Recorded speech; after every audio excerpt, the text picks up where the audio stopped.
Gary Dierenfeld here, and I have with me Amy Skogerson. Skogerson. There you go.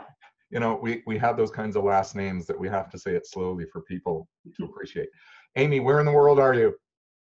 I'm smack dab in the middle of the United States. I practice law in Iowa, which is pretty much right in the middle. So people, who follow me on Facebook, they're predominantly in Ontario, Canada. Having said that, they are from also around the world, but they're going to wonder why I'm chatting with a lawyer in the middle of Iowa versus here in Ontario. And I want to let them know the reason is she's an expert about what we're going to talk about, which is unbundled legal services. It's not that we don't have people that do this here in Ontario. We do. But she does it most predominantly for the whole state of Iowa.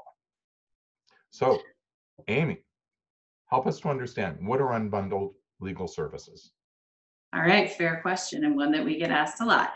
Our firm tagline is "Let us be a chapter in your story," and that is because with Unbundled, we sort of, a good analogy we feel is that a client's legal matter is much like a book, and within the book there are various chapters.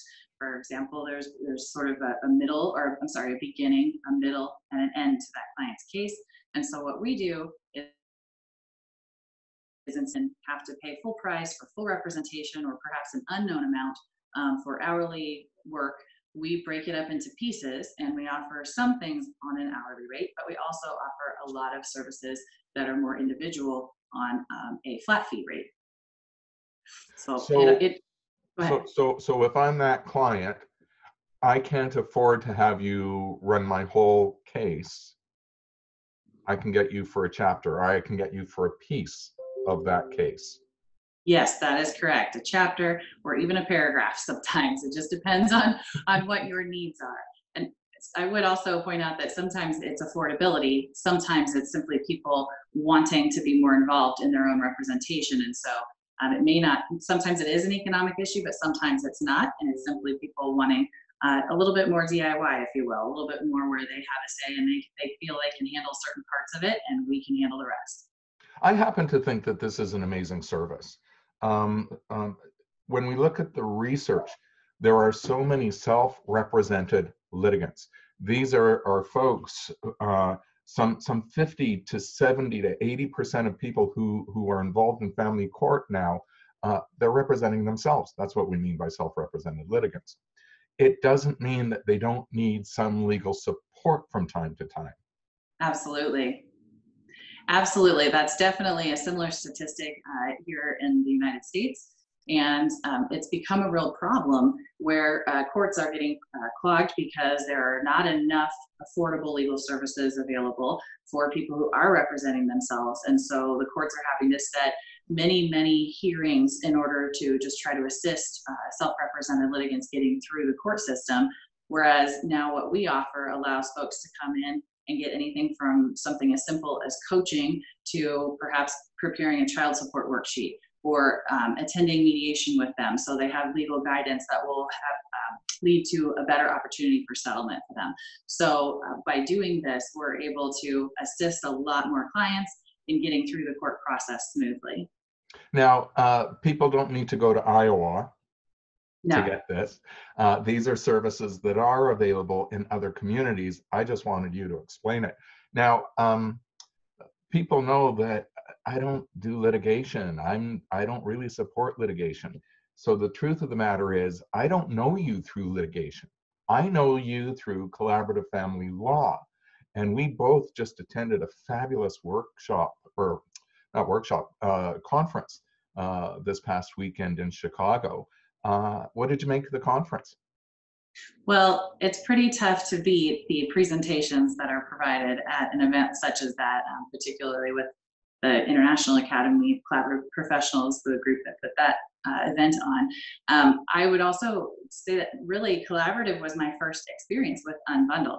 That Unbundled, it is a form of unbundled practice because we're saying as attorneys that we're not going to be going with our clients to court if they need to go there. In my experience, most of our collaborative cases don't end up in court, so that's a workable situation. I think that having the discussion with clients about doing collaborative representation, which I still do, was where the beginnings of our fuller unbundled practice came, because we started getting comfortable with saying, let's piece this apart. Let's decide where we really want to have our focus be. And I definitely think that unbundled is another form of peacemaking practice, because most of the time we have clients who want to get through, and we as attorneys, unbundled attorneys, are being very cautious to make sure that we're not setting off landmines unintentionally through the case, even though as attorneys, sometimes that's the route that some choose to go. In our office, we're always trying to do everything we can to keep the peace so that we can keep cases simple and streamlined and get them through. Okay, goosebumps. You can't see them on camera, but they're there. The reason I've got goosebumps is because I keep talking about having a peacemaker's mind, that even if you're going through litigation, you can do it in a way that don't set off these landmines. And Yes. for you to speak of that spontaneously, fabulous. Thank you. You're most welcome. We're very proud of it, and it's something that we're excited to see, as we've been able to show that lawyers can do this and they can have a successful practice with it. That we're excited to be teaching others, and now starting to see more lawyers and more courts support unbundled work. So Amy, I want to thank you for your time today with me. I've gotten to know you. You're terrific at what you do. You've got the peacemaker's mind. And I know that these services are available here in Ontario, but really in most parts of the world now. So thank you for sharing that with me. Yes, and thank you for having me. I very much appreciate it.